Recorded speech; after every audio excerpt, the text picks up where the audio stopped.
I know they did not just end Ironheart like that. That's just a crazy cliffhanger. And after all these years of theories, speculation, rumors, we can finally say, Mephisto, he's here. He's been confirmed. But of course, there's still people doing what humans love to do best, complaining about shit. And it's funny, Ironheart ended up being a reskinned version of Iron Man 3 with a little bit of Doctor Strange breadcrumbs. And I ain't mad at that. I actually had some fun. And there were some crazy teases for the future too. Either way, me and you know what we gotta do. We gotta talk about it.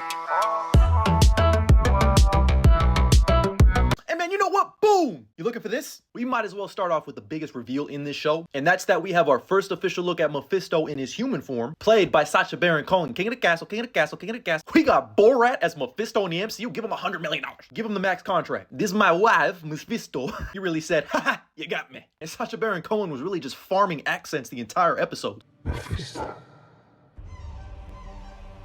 Now, obviously, people are upset because he didn't show up in his demon form. But again, it's just a bunch of people with a lack of critical thinking skills, logic, ball knowledge, and horrible eyesight, because here we actually did get our first official look at Mephisto's demon form. You just had to be paying attention. But I'm sorry, if you really thought they were going to fully reveal Mephisto's demon form in a Disney Plus series and not a future Ghost Rider movie, you out your damn mind. But there's also the fact of how they completely changed Parker Robbins and the Hood's origin. And you know, I get it. They were trying not to make it super obvious that he was Mephisto to try to throw us comic fans off. And this is where those Doctor Strange crumbs come in, because the whole time they were trying to make it seem like Sacha Baron Cohen was the human form of Dormammu or Dormumu. You remember that big ass head at the end of the first Doctor Strange movie? Dormammu, I've come to bargain. And quick side note, but I love how they name drop Caecilius, who's played by the great Mads Mikkelsen, who was honestly wasted in this movie. But I do love how they tied in the infection / scars that Parker Robbins was getting by saying it was the same way he was getting markings on his face, because again, they were trying to throw us off, everyone, general audience, comic readers, which brings me to Parker Robbins and the change of his origin. Because in the comics, him and John go on this mission where shit goes sideways. Parker Robbins accidentally kills an Asante demon and takes its hood and its boots. So I already knew something fishy was up when he didn't have his boots, just the hood. Because instead of that, Mephisto just basically makes a deal with him and gives him his hood, which is a complete change. It falls more in line when the hood turns into a Ghost Rider who is an agent of Mephisto, which leads to another change up. You learn that Parker Robbins' dad is still alive. In the comics, his dad dies at a young age, and that's why he starts getting into some shady shit to try to provide for him and his mom. And then eventually his mom dies in the comic, but here it's the opposite. His mom dies, his dad kicks him out at a young age, and his dad still lives. And you know, I still don't know how to really feel about this because it is a really big change. And they make Parker Robbins a little less sympathetic, where here he just seems like a greedy demon, figuratively and literally. But this does set up a very interesting connection that I hope they follow through on, because in the comics, Parker Robbins' dad works for a certain person who just outlawed all vigilantes. I think it would be really cool if in the future we learn that Parker Robbins' dad is still currently working for Mayor Fisk, which sets up a huge future for the Hood. Because for those of you who don't read the books or just getting into it, the Hood is actually a pretty integral character in Marvel Comics. He's been a part of the Cabal, like I said before, a Ghost Rider. He's been a mob boss, and I'll always come back to what Brian Michael Bendis said when he wanted to amp up the Hood. He wanted to make him Vito Corleone in The Godfather Part 2. So I'm hoping he returns in a future R-rated Ghost Rider movie. I'm speaking it into existence. I do like how we got a little taste, a little tease of Parker Robbins' demon form. I'm curious if he'll ever actually become a full demon. We'll just have to wait and see. But either way, we officially have Mephisto in the MCU. And this shit made something to me. But now I want to move on to the whole Iron Man 3 of it all. Because like I said, this really did feel like a reskin version of Iron Man 3. It goes back to what Cap said about Tony Stark. Big man in a suit of armor. Take that off. What are you? And we learn in both Riri and Tony's case, there's a lot of genius, but a lot of trauma. She has a panic, anxiety, PTSD attack, which immediately reminded me of this scene from Iron Man 3. She's walking around her suit, which is powered by AI, and they even get to show just how formidable they are without their suit, like this kitchen fight at a White Castle. Side note, Riri and Zelma go to White Castle needs to be a spinoff, but I immediately thought about this kitchen fight from Iron Man 3. Hey, but an underrated bar is when Tony said, I've dated hotter. And that now brings me to my favorite character from the entire show. Alden Ehrenreich as Zeke Stain was perfect. Just look at his snapshot when he gets arrested.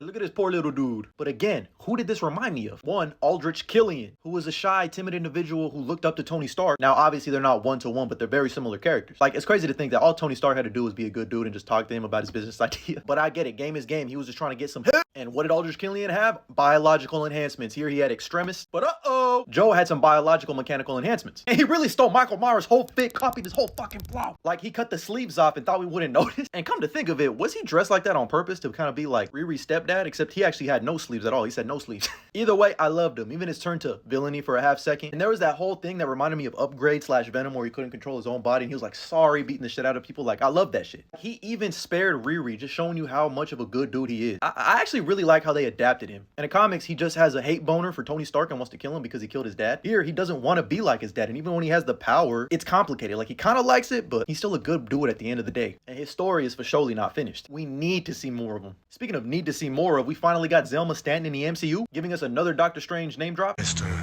Doctor. Mr. Doctor. It's strange. Maybe.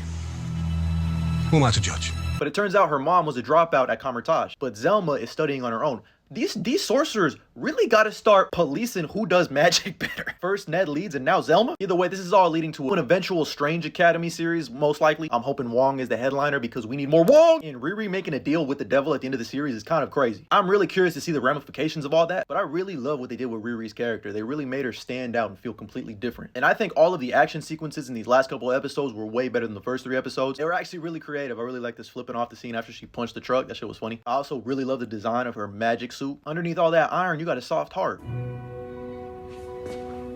But all in all, I thoroughly enjoyed Ironheart. I think it was a fun show. It was good. Not the best thing in the world, not great, but definitely does not deserve all the hate that it has been getting. I'll say it again. If this just doesn't work for you, it just doesn't work for you. Stop talking about it. Move on. And let those of us that had fun and enjoyed this show have this. Like, who cares? Just go watch something else. It's really fucking weird and corny for you to have hate boners for other people's enjoyment. Oh, another thing I do want to point out is I think this might have the best lighting in all of the Disney Plus shows. I really loved the color palette and the way things were lit. Don't get me wrong, this still suffered from some not so great visuals at times, but it's a Disney Plus show. And people act like they went out to a theater and spent $40. Like, I just had Disney Plus already. I threw it on. I enjoyed it. Like, y'all need to Hakuna your Tada, bro. Like, relax. So it looks like we have another Agatha All Along here. A show with very low expectations that ended up exceeding those. Not to no crazy levels or anything. If I had to give this a star rating, I'd probably give it like a 3 or a 3.5. But I enjoyed my time. I really just love this shit. I love Marvel Comics. I love these characters, so I'm always going to be invested in the next one. And I feel like I have my own devil and angel on my shoulder when I watch these shows, because from one perspective, it's like, okay, I'm looking at this from just like a fun enjoyment perspective of loving these characters from my entire life. And then the other shoulder that's like, I love film and filmmaking, and it's like, you know, at times it's like, okay, this is not great writing. This is not great lighting, blocking, shot composition, goofy, corny dialogue. So it's always tough watching these shows, but it's nice when we can get a decent one. Okay, Mr. Dormammu man. Dormammu? Dormammu? Dormammu? That ugly pillock isn't fit to clean my glorious arsehole. Okay. If it ain't Dormammu, then what? Oh, I'm sorry, I should have introduced myself. I go by a lot of names. Some of them are actually a bit cruel and hurtful to me. But I like you, Riri, so you can call me Mephisto. There it is. Mephisto confirmed. Mephisto. Hello. And the fact we got Borat playing him is crazy. Is that supposed to mean something to me? Yeah, he's the king of the castle, king of the castle, king of the I castle. see you hurting. This is my wife, Mephisto. Tell me, what can I do for you?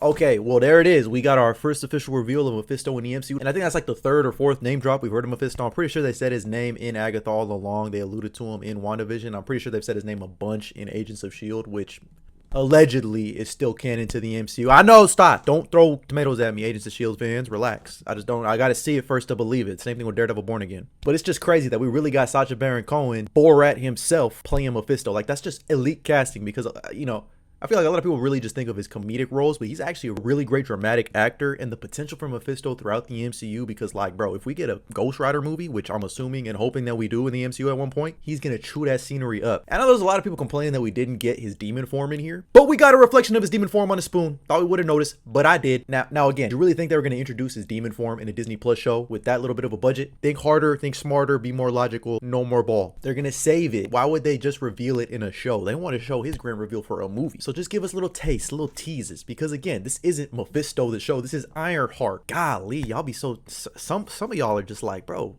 is there anything up there? Hello? So Ironheart gets a nice little thumbs up from me at the end of the day. But I'm curious to hear your thoughts. What do you think of my thoughts, theories, and opinions of Ironheart? And what are your final thoughts on this series as a whole? Drop a comment down below, and as always, like and follow for more.